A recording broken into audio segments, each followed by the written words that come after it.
Hi everyone, this is Jeremy from Kopernik, and today I'm donning my NASA shirt, and I've got this Lego NASA set next to me, because I thought we'd try something a little bit different.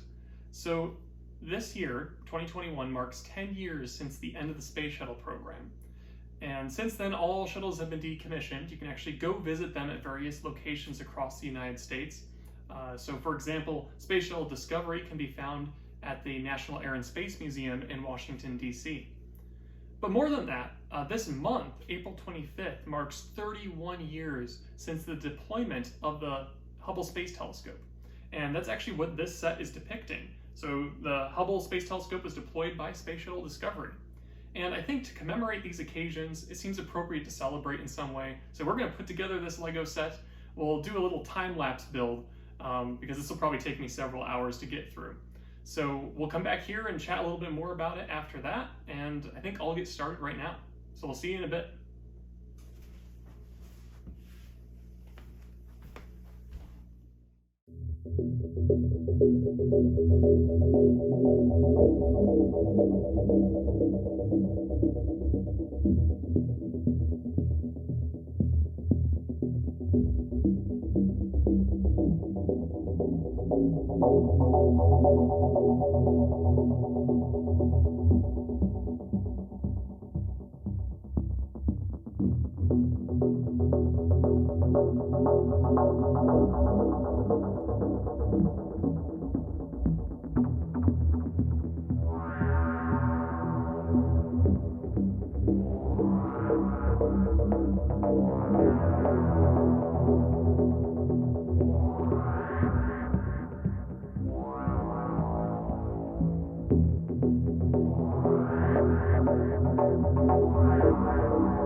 All right, and here we are with the final results of this Lego build after that super fast time lapse you just watched. And for me, it actually took about 8 hours to get through over the course of a couple days. But I gotta say, I'm really impressed with the amount of detail on display here. So first things first, you were given some Lego plaques that show you some details about each spacecraft. So there's Shuttle Discovery, and here's the Hubble Space Telescope, launched on April 24th, 1990. And the very next day it deployed. And that's really what this set is commemorating, is that deployment in action. So that's one of the display modes you can put it in. So here's what we have. We have the Hubble Space Telescope here and Space Shuttle Discovery. You can see the Hubble is in its payload mode, so everything's really tight to the chassis. The antennas are along the sides, the solar panels are all rolled up, and the aperture is closed up. You can also see the Canadarm here, which you can manipulate. This is the robotic manipulating arm system of the shuttle, and it hooks up onto the side of Hubble there, and it looks like it's raising it up out of the cargo bay doors. So really nice detail in this display mode. I think what we'll try next is breaking them apart, and then we will look at them individually and their details. All right, so now we'll look at Space Shuttle Discovery in its separated mode. So we'll start up at the front here. We have the cockpit area. So you can actually take that section off and see the mid deck with a single astronaut chair, and then the upper deck allowed for 4 astronauts. So we'll take that section off and you can see the 4 chairs there, as well as the control console. So some really nice detail in the cockpit area. We can also open up the cargo bay doors like we saw before, and I did check. You can fit Hubble in there as long as you take the solar panels off. You can fit it within the cargo bay area and close it up, which is pretty neat. Some really nice detail in the cargo bay area, however. You got the camera systems that streamed video back to Earth so people could watch the deployment of Hubble. You also have the Canada arm here, the manipulator robotic arm that we saw before attached to Hubble. Some good detail in the cargo area. On top, you'll see the United States flag, as well as NASA Discovery. Some good accurate details on the wings. Flipping around to the back, you can see the elevons, and they actually do move up and down. Those would control pitch and roll, and you can move them up and down using the main thruster engine in the back, just rotating that. So there's a good mechanism in there. The tail here has a rudder system that does accurately move back and forth, swings back and forth, but it also has the air brake system. So they included that split air brake that you can break apart and it would slow down the shuttle upon re-entry and landing. And then on the rear, we have the main thrusters and orbital thrusters up top, and also the body flap that would thermally protect the thruster system here. Now that serves a mechanical purpose for the Lego model in that it actually deploys the landing gear. So you can see here on the bottom, the landing gear is closed on up, but you can push on that flap and it will deploy the landing gear. So some really nice details and features on the Space Shuttle Discovery model. Very cool. All right, and here we are with the final spacecraft of this build, and perhaps the most important one for today, because it marks 31 years of the Hubble Space Telescope. And there's some really nice detail on this model. This is in its deployed mode, so you can see the solar panels are unfurled and the aperture is opened up. The antennas are sending signals back to Earth. Really nice details on the base there where the camera systems are housed. The main detail I have a gripe with is the aperture. If you look in the tube there, they're showing the mirror at the top. And that actually isn't where the mirror would be. The mirror would be at the base down here, because that's how a reflector telescope would work. It has a 2.4 meter mirror. The light would come down the tube and bounce off that primary mirror at the bottom, and then reflect back up into some secondary mirror system, and then into the sensor system. That's the main principle behind reflector telescopes. So a little bit of inaccuracy there, but I think I understand why they did that, just to get the point across, oh, this is a telescope. So still, I think that's all right. Now we can take it off its base here, and we look at the other side, and you'll see, again, the antenna systems, but you also see the NASA and ESA logo, which I appreciate that the European Space Agency logo is there as well. So some really nice details on Hubble, a really nice small set, but to scale with the shuttle. Like I said, it does fit in those cargo bay doors. So ultimately a really nice commemorative set. And I think you might see more builds like this in the future. I had quite a bit of fun doing this one, and I really like building models. So that's it for today, but we'll see you in programs coming up. Hopefully we'll have another observing stream here soon. With that said, we'll see you next time.